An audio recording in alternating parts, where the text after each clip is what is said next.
शरीरापेक्षा मनाचं पावित्र्य महत्वाचं असतं. शरीर पार्थिव आहे, त्यावर धूळ साचली म्हणून ते अपवित्र होत नाही. पण तुमचं मन किती शुद्ध आहे हे महत्वाचं. त्यात जर दोष असेल तर त्याचं शुद्धीकरण आम्ही करू.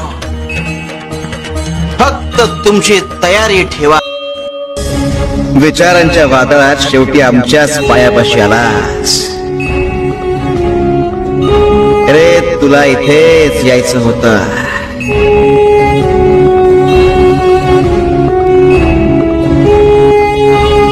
जो आमच्या पायापाशी येतो त्याचा उद्धार निश्चित आहे.